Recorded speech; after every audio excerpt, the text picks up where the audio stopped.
Hi, Jonathan Shawgrave for Seconds Out, joined today by Nathan Cleverly ahead of Saturday's massive fight, I suppose we'll call it, against Tony Bellew. Obviously, we're speaking now a few hours removed from the press conference today. First of all, how did you interpret and assess how it went? It was quite placid, I would say, today. You know, quite laid back, because ultimately we've done so many now. So we're just on repeating ourselves, really, and regurgitating what we've already said. So it was quite steady today. No drama. You know, a little bit spicy when we had the head-to-head. Both said a few things. Wanted to get at each other a bit, but a little bit of drama. But I think tomorrow will be the main tension at the weigh-in. You know, when we're weighing in, making the weight. Yeah. That's where you feel the real buzz. Yeah, and I wanted to ask specifically about a couple of things in the press conference that Tony had said, presumably with an intention, with a view to winding you up. I mean, how did you respond to that? Like the specific things that he said, he sort of made a couple of allegations or a couple of things. How did you respond to that? Like I just said in the previous interview, I don't know what goes through this guy's head. Yeah. I don't. I think he's absolutely said everything to me. You know, some of the things he said, I think he tries everything to rattle me. Yeah. Everything. I mean, he's from personal things to in the ring. He said so many things to me. I've heard it all before of him. So he's trying every time to have an impact. He's tried, you know, he's tried getting into my brain, and he keeps failing. So he's getting desperate now. He's getting desperate, and he's saying stuff like, "How's the AA classes going?" You know, so he's that desperate that he's got to revert to try and say things like that, which is a load of nonsense. So you know, it's pathetic, really. And do you think? I mean, obviously, when you sort of resort to personal things, when you bring someone's personal life into it, as opposed to just talking on the level of boxing, do you disagree with that inherently in terms of when there's a fight about to happen at press conferences? I like on a personal level, I don't really bite to it. You know, I don't make an issue of it. It's obviously people asking me, does it bother you or nothing? But you know, when he says things, it doesn't really affect me, because I just brush it off. I've heard it all before. I just ready to fight. You know, I say my few things, which are facts, but ultimately it's in the ring. That's where it counts. On Saturday night, that's where it counts. Yeah, and I wanted to ask, I mean, obviously as we see your media persona, and I presume it's the same away from the camera, you're very composed. You know, you're evidently a cerebral person as well as a cerebral fighter. Do you think he perceives it to be his best chance of victory to rile you up so that you do fight emotionally rather than fight to a game plan? It could be. That could be his ambition, you know, to rile me up, get me to lose my rag in the fight. Go gun ho, all guns blazing, let my hands go. By letting my hands go, I become erratic and reckless. By becoming reckless, I leave openings. And by leaving openings against a big puncher, you know, you could get knocked out. So that may be his game. And it probably is. So I mustn't fall into that trap. If I fall into that trap, then that's my bad, because I should be experienced enough now to deal with that and stick to my game. And do you think he's disregarding your power as well? I was speaking to Darren before, and obviously you're now naturally filled out at cruiserweight, and he attested to the fact that you're hitting very hard. You know, it's not as if you're a soft puncher, let's put it that way. Do you think he's disregarding that your punching power as well? I think he's disregarding my strength. You know, I think at this level of fighters, I think everybody can punch.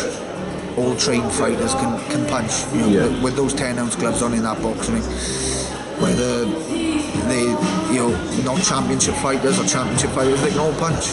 All the guys can hit. But I think it's the strength, it's the old body strength from the training that's what I think he'll underestimate with the body strength at cruiserweight. I think he expects me to be a light heavyweight and not carry the strength up, but I'm strong. I think he'll be surprised at that. Yeah, and when I talked to Tony before and I asked him why is he making it personal, what is his personal gripe with you, is there anything specific, and he cited the incident which I'm sure you've heard before him say after the first fight. He believes he sort of perceived disrespect almost that you'd said to him immediately after the fight, was your toughest fight, and then he believes you almost contradicted that in the post-fight presser before he arrived, and that's what he cited as the main reason why for such a strong dislike for you. I mean, how do you react to that? Because you've gone on record as saying that you don't really feel that hatred towards him. I've said before, if someone's to hate you, they'll hate you. No matter if I was the nicest guy on earth, this guy's decided to hate me. And the reason why he hates me is I'm a rival. I've won all the titles that he wanted. I beat him once, he's still bitter from that. So he hates me for those reasons. Yeah. He wants to hate me because I'm his rival. He's envious of what I've achieved. So whether I was the nicest guy or I respected him, this guy wants to hate me. Yeah. So regardless of what I say, he's just picking that as an excuse to hate me. Like I said, I can't say I hate because that's a strong word. Yeah. And it shows weakness. It shows that I'm in his head. But I strongly dislike the guy. I dislike the way he looks, the way he talks. Yeah. His bully antics. He's a bully boy. And I hate that. And do you think, I mean, he's gone on record as saying that irrespective of the result on Saturday, he won't shake your hand afterwards. Now, we've seen, obviously, over the decades of boxing, the biggest grudge matches, most of them, the majority of them, thankfully, do end in a handshake or an embrace or whatever it may be. Is it something whereby you feel that, irrespective of the result on Saturday, you would be willing to shake this guy's hand after all that's been said in the build-up? No, I think my idea in my mind after all the build-up and the aggro, my thinking is arrive in Liverpool, go into the ring, do the business, win, and get out. I'm not going to show him any remorse or any respect because I've done that. Yeah. I've done that. I showed him respect in the past, and then he reverts back to suit. He reverts back to being an absolute disrespectful idiot. So no, I'm going to go in, do my business, and get out. And you alluded to it there. You're in his backyard again. I mean, that's testament to you that you're willing to come back here and do that. Do you think that, obviously you're planning on winning and emphatically on Saturday, do you believe that if you do beat this guy again in his own backyard, Tony, that, I mean, in front of all his, his Liverpudlian home crowd, can he kind of be vocal again after that if you beat him yet again? No. He shouldn't be vocal now, mate, to be honest. He should not be vocal now because I've done it once. I defended my world title here in Liverpool once against him. He had his own way in Liverpool and I beat him. Then he mouthed off again against Adonis Stevenson, putting the head into him in the weigh-in and headbutting him. He got knocked out. So you'd think he'd be silenced and humbled by now.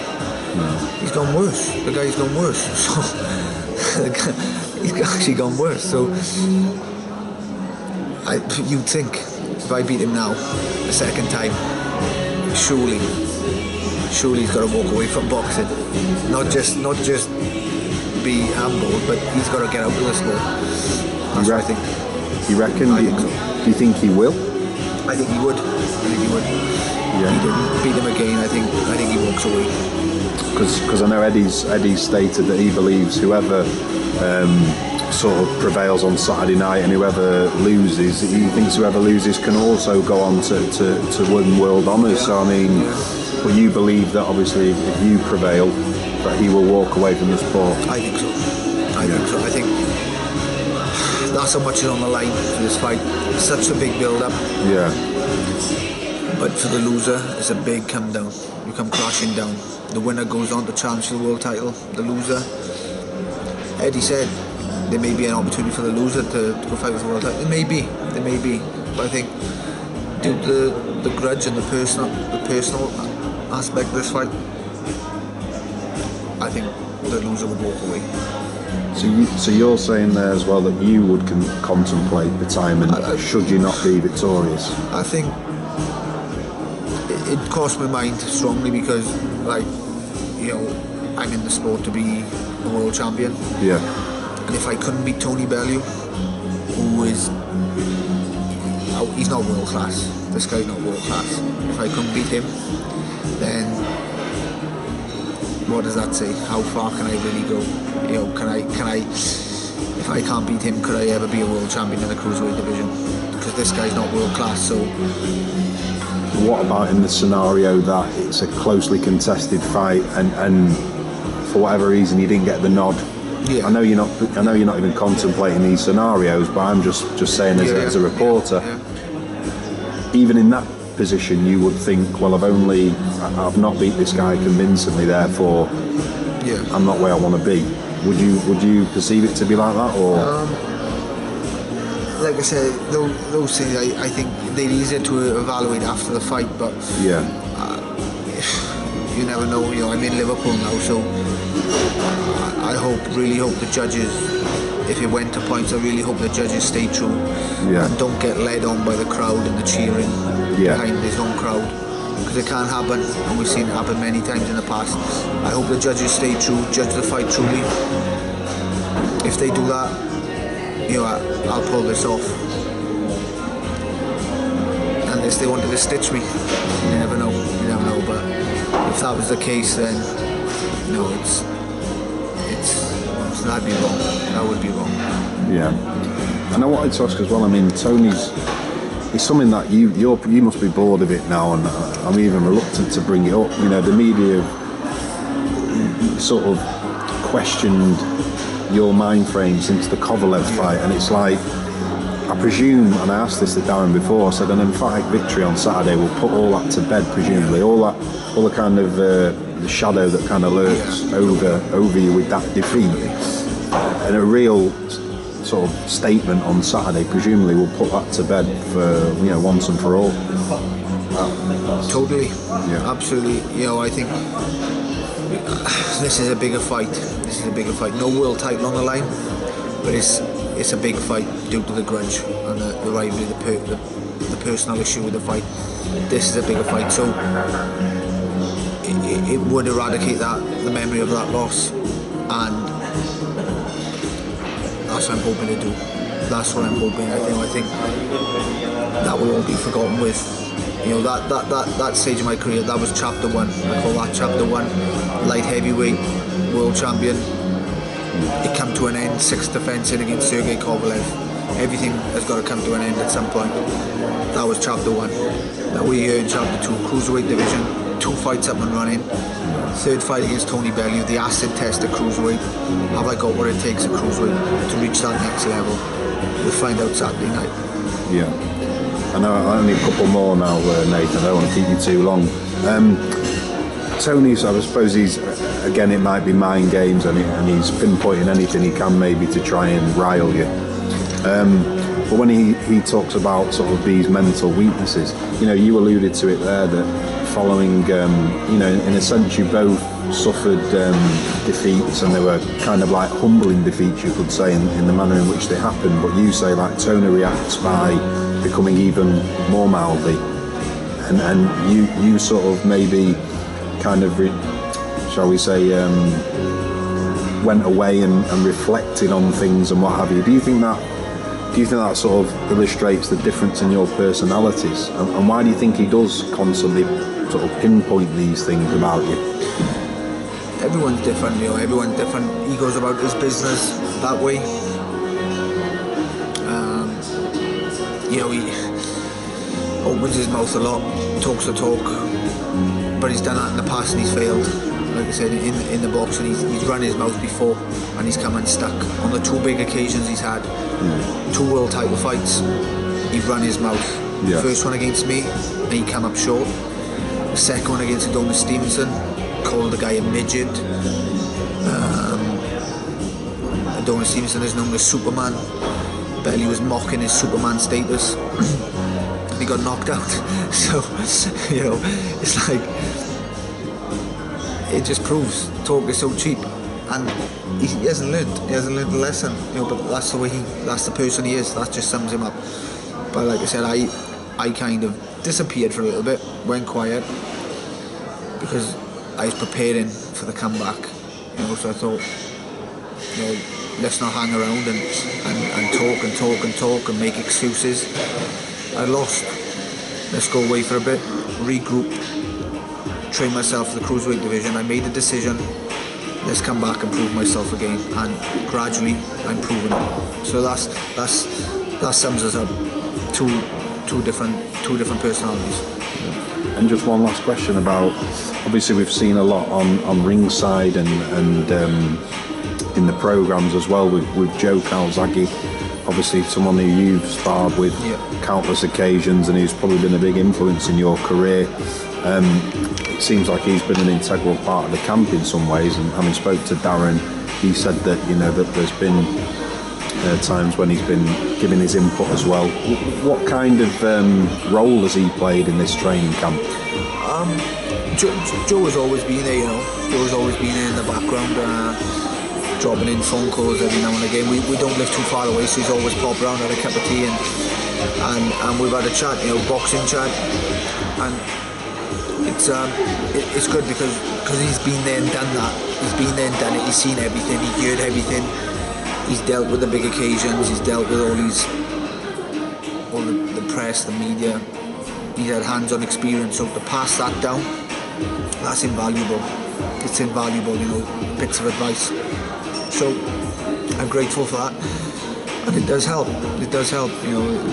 That's type of invaluable experience. You can't buy that. So it's that puts me in good stead. You know, coming from someone who's been there, done it. Yeah. Passing down the advice, and it's put me in a good place. And specifically with the training as well, you know, we've seen him in the gym with you and what have you. I mean, Darren mentioned that he'd watched you sparring and what have you, and had commented and evaluated some of your sparring. I mean, has he played an integral role in masterminding? He doesn't get too involved in the training. He kind of leaves me get on with it. But in terms of when he does arrive and watch the sparring, for example, he'll be adding little tips, you know, like the feints, bring in the feints, the movement, the feet not be so flat-footed. Mm-hmm. Little aspects, you know, little bits of class. Just bring them in. Just bring in those little bits of tweak it a little bit. Yeah. Feints, the foot movement, the head movement. Just to add that little bit of class. Do you think Joe will ultimately go on to be a boxing coach himself, maybe? Initially I didn't. Maybe now he's starting to get the buzz back for it, but I don't know. I don't think so. I don't think, you know, he's been in boxing a long time, and would he want to go back in the gym every day? You know, I think I don't think he'll be able to handle that in that gym every day now. You know, teaching fighters who will never be as good as him, whether he have the patience for that. Yeah. If that makes sense. So I think he'll drip feed it in now and again, but that's about it. Okay, and literally last one now, Nathan. Marco Huck's here on Saturday. Now I know you're not booking, you know, Saturdays all you focused on, but you know, as a man who knows you'll be informed about boxing, you'll have watched a lot of Marco's fights, I imagine, and you're obviously very interested spectator now in the cruiserweight division. So, you know, if I can ask you to just sort of detach your mind a little bit from Saturday night, you know, if and when you do prevail, as you're planning on doing on Saturday, Marco Huck is potentially in the pipeline. What are your thoughts on him as a fighter? He's a good fighter, Marco Huck. Very good. I think he's a proper world champion. A proper world champion. He's won it. He's defended it. He's a proper champion. Very good. Very strong. He comes to fight. His style is a crowd pleasing style. So he's a good fighter. He's probably the number one cruiserweight out there. So I think that's fair to say. And the prospect of the winner going on to fight him, that's a big carrot, dangling in the way. That's my major ambition, to go on to challenge to become a two-weight world champion. That's the burning desire, and it would, the winner would go on to fight Marco Huck. So that would be great for the cruiserweight division. Another big fight for the cruiserweight division. So that would be awesome if I could do that. Lovely. Well, obviously, thanks a lot for your time tonight, Nathan, and all the best on Saturday. Cheers.